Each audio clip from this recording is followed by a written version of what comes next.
아는 것도 많고 알고 싶은 것도 많은 정보왕. 불법 건축물 소유자들에게 매년 반복되는 이행강제금 고지서는 가장 큰 고민거리입니다. 특히 불법 개조 사실을 모르고 주택을 매입한 선의의 피해자라면 그 억울함은 더욱 클 수밖에 없습니다. 2025년 9월 국토교통부가 11년 만에 위반 건축물 양성화 방안을 발표했고 국회 통과 후 2026년부터 시행될 것으로 예상됩니다.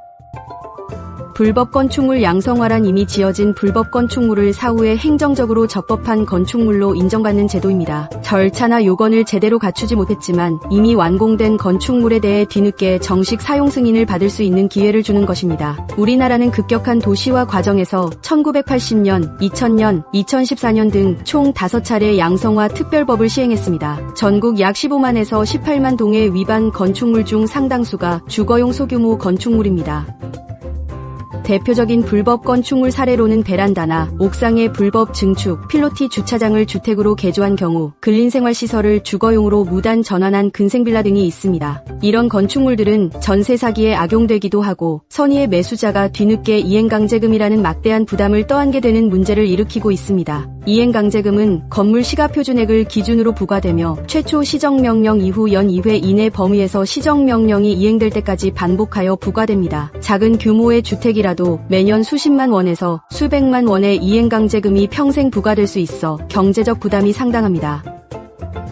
현재 국회에는 여야 모두 양성화 법안을 발의해 국토교통위원회에서 검토 중입니다. 국토부 발표에 따르면 2026년부터 소규모 주거용 불법 건축물에 대한 한시적 양성화를 시행할 계획이나 구체적인 신청 기한과 대상 기준은 법률 제정 과정에서 확정될 예정입니다. 법안 통과 시기는 국회 일정에 따라 달라질 수 있으며 통과 후 시행령 제정까지 추가 시간이 소요될 것으로 보입니다.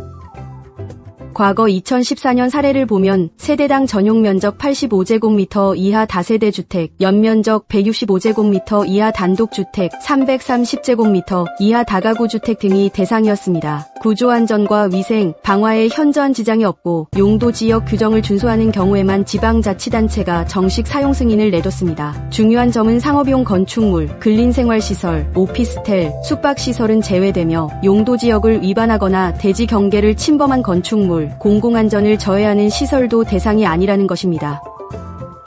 양성화가 추진되는 가장 큰 이유는 서민 재산권 보호와 선의의 피해자 구제입니다. 현행법은 불법 건축물의 실제 건축주가 아닌 현재 소유주에게 책임을 묻습니다. 따라서 불법 개조 사실을 전혀 모르고 집을 산 사람도 매년 이행강제금을 내야 하고 금융대출까지 제한받는 불이익을 겪게 됩니다. 2014년 양성화법 시행 당시 부산, 인천, 경기 등에서는 적발 건수보다 잦은 신고 건수가 더 많았고 이는 많은 건축주들이 이미 자신의 건축물이 불법이라는 것을 알고 있었음을 보여줍니다.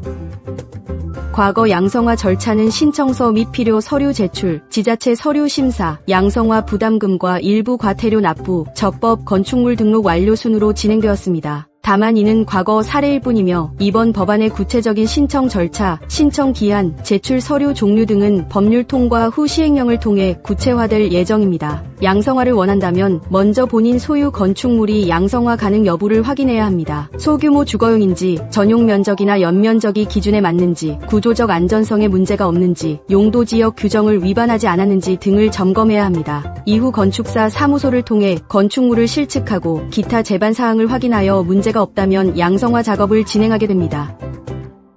양성화에는 찬반 논란도 있습니다. 국토부는 법을 지킨 사람과 그렇지 않은 사람 간의 형평성 문제가 있고 다른 위반 건축물의 연쇄 양성화 요구를 촉발할 우려가 있으며 양성화를 반복적으로 시행하면 국민들에게 기대 심리를 심어줄 수 있다는 우려를 제기하고 있습니다. 그럼에도 불구하고 현실적으로 수십만 건의 불법 건축물을 모두 철거하는 것은 불가능하고 선의의 피해자를 보호할 필요성도 크기 때문에 양성화법이 2026년부터 시행될 가능성은 있습니다.